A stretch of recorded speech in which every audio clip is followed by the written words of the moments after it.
আজকের দিনটা ঠিক কত মনে আছে? আজ 22শে জুন, ঠিক দু মাস আগে 22শে এপ্রিল ঘটে যায় পেহেলগাঁওয়ে নৃশংস ঘটনা, জঙ্গি হামলা, যেখানে 26 জন পর্যটকের প্রাণ যায়। আর ঠিক দু মাসের মাথায় পেহেলগাঁওয়ে 2 জঙ্গি সঙ্গী গ্রেফতার।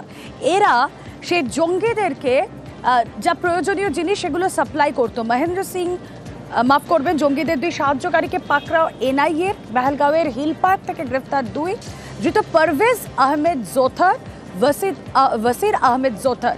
এই পারভেজ আহমেদ জোথার আর ওয়াসির আহমেদ জোথারের কি পরিচয়, জঙ্গি সঙ্গী হিসেবে এরা কিভাবে কাজ করত জানি। আমাদের প্রতিনিধি মৈত্রী ভট্টাচার্য রয়েছেন সঙ্গে। মৈত্রী, দেখো, এনআইএ তরফ থেকে জানানো হয়েছে এই পারভেজ এবং বাশির, যারা দুজনেই পেহেলগাঁওয়ের বাসিন্দা।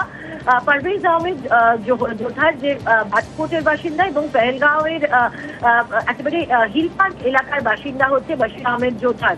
এরা দুজন যে 3 জঙ্গি, মূলত যারা পাকিস্তান থেকে এসেছিল, পাকিস্তানি নাগরিক, লস্করে তৈবার জঙ্গি, তাদেরকে যে সিজনাল ঢোক বা যাকে একেবারে হাট মতো বলা হয়, যেখানে হচ্ছে বিভিন্ন সময় যেখানে ছাউনি হিসেবে ব্যবহার করা হয়, সেখানে এই 3 জঙ্গিকে ছাউনি দিয়েছিল।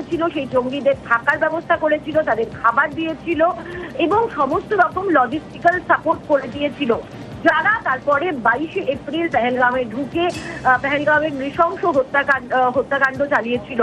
এই দুজনের ওপরে, পারভেজ এবং বাশিরের ওপরে নজরদারি চালাচ্ছিল এনআইএ এবং একেবারে সুনির্দিষ্ট ইনপুট পেয়ে পারভেজ এবং বাশিরকে গ্রেফতার করে এনআইএ। এবং এদের থেকে ইতিমধ্যে এই বিষয়টি এস্টাবলিশ করতে পেরেছে এনআইএ যে 3 জন জঙ্গি মূল এই হামলায় দায়িত্ব ছিলেন বা যে মূল হামলা চালিয়েছিল, তারা 3 জনেই পাকিস্তানি নাগরিক এবং তারা লস্করে তৈবার সঙ্গে যুক্ত।